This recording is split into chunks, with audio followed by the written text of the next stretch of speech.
جو انسیڈنٹ پرسوں 25 تاریخ کو تقریباً 8:30 بجے 8:45 بجے کے قریب لاہور ایئرپورٹ پر ہوا، اس بنیاد پر کہ آپ چونکہ سیاسی مخالفت ہے، آپ سیاسی مختلف نقطۂ نظر رکھتے ہیں اور آپ اپنی فیملی کے ساتھ ہیں، تو کسی کو یہ نہیں کرنا چاہیے اور کسی کے پاس یہ حق نہیں ہونا چاہیے کہ وہ آپ کو کسی بھی طرح سے کسی بھی ڈیروگیٹری ریمارک کے ذریعے یا کسی بھی طرح سے تضلیل یا تضحیک کا نشانہ بنائے، چاہے جائے کہ وہ ایک سرکاری افسر ہو، ایک آفیشیل کیپیسٹی میں، آفیشیل یونیفارم میں امیگریشن کاؤنٹر پہ کھڑا ہو کر تعصب کا یا اپنی سیاسی وابستگی کا اظہار آپ کی تذلیل، تضحیک یا تحقیر کی شکل میں کرے۔ میں خدا کو حاضر ناظر جان کے آپ کو کہتا ہوں کہ گالی سے آغاز ہوا اس جملے کا، اور پھر اگلا جملہ اس نے کہا کہ یہ بھی جواد احمد کی طرح ذلیل ہوگا۔ اس نے یہ کامنٹ پاس کیا اور اس نے مانا کہ میں نے اپنے کولیگ سے یہ بات کی، لیکن کولیگ سے اتنی لاؤڈ یہ بات کی اور دانستاً یہ بات کی کہ سب لوگوں نے اس کو سنا، تبھی تو مجھے پتا چلا، تبھی تو میں نے اس سے کہا کہ بھائی جان آپ نے کیا بات کی ہے۔ جب میں امیگریشن کاؤنٹر سے اس کے پاس آیا تو میں نے اس سے پوچھا کہ بھائی جان آپ عمران خان کے فالوور ہیں؟ And he said yes. اس کے بعد میں نے کیمرہ نکالا اور اس کو انکاؤنٹر کرنا شروع کیا کہ آپ کو یہ حق نہیں پہنچتا کہ آپ ایک پولیٹیکل لیڈر کے فالوور ہو کے کسی بھی دوسری سیاسی نظریات رکھنے والے شخص کو اس کی فیملی کی موجودگی میں اس طرح کے ریمارکس دیں۔ لوگوں نے کہا جی آپ نے اس بات کا برا منایا کہ آپ کو جواد احمد سے ملایا گیا یا ان کے برابر، ہرگز نہیں۔ جملہ یہ تھا،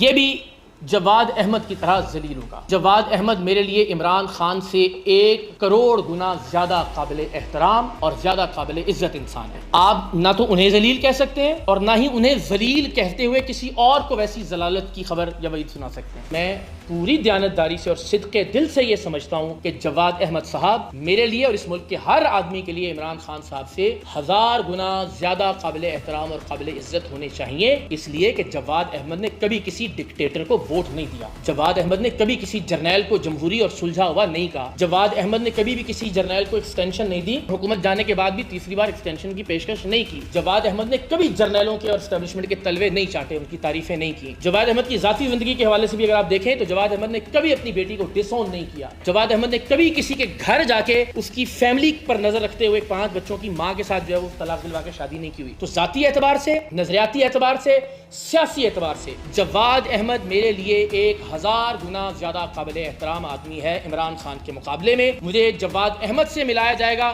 میں سمجھوں گا کہ اس میں میرے لیے اطمینان اور خوشی کی بات ہے۔ مجھے جب عمران خان سے ملایا جاتا ہے تو میں اپنی تذلیل، تحقیر اور تضحیک محسوس کرتا ہوں۔ تو یہ دونوں باتیں جس پر مجھے تکلیف پہنچی، میری فیملی کی موجودگی میں یہ کہا گیا، اور ظاہر ہے کوئی بھی انسان ہی ہوگا، آپ میں سے کسی کے ساتھ کسی لمحے، کسی جگہ، کسی سٹیج پر یہ ہوگا، میں یقین دلاتا ہوں کہ ہم اس کی مذمت کریں گے۔ آج وہی پاکستان تحریک انصاف جو 4 سال کا اپنا نیریٹو اور اپنا بیانیہ صرف میری نفرت میں اس نے زمیں بوس کر دیا ہے، جو بار بار یہ کہتے تھے یونیفارم میں سیاست نہیں کرنی چاہیے، وردی والوں کو پالیٹکس نہیں کرنی چاہیے، آج کیسی بڑی بدقسمتی ہے کہ صرف ایک شخص کی مخالفت میں وہ جسٹیفائی کر رہے ہیں اس آدمی کے ان پولیٹیکل ریمارکس کو۔ بھول جائیے اس نے گالی دی، بھول جائیے اس نے کسی کے ساتھ مجھے مثال دی ہے، کسی اور کے ساتھ ملایا، لیکن وہ خود تسلیم کر رہا ہے کہ اس نے ایک پولیٹیکل کامنٹ دیا۔ اس وقت بھی وہ یونیفارم میں موجود ہے، اس وقت بھی ایک آفیشیل کیپیسٹی کے اندر موجود ہے، اور اس آفیشیل کیپیسٹی میں اگر وہ کوئی بات کر رہا ہے تو وہ قابل اعتراض نہیں ہے پاکستان تحریک انصاف کے دوستوں کے لیے، لیکن جب آپ کے خلاف کوئی بھی وردی والا، کسی بھی محکمے والا کچھ کرتا ہے تو وہ قابل اعتراض ہے۔ تو یہ جو دو رنگی ہے، یہ جو منافقت ہے، میں سمجھتا ہوں کہ یہ منافقت بھی اس چھوٹے سے انسیڈنٹ کی وجہ سے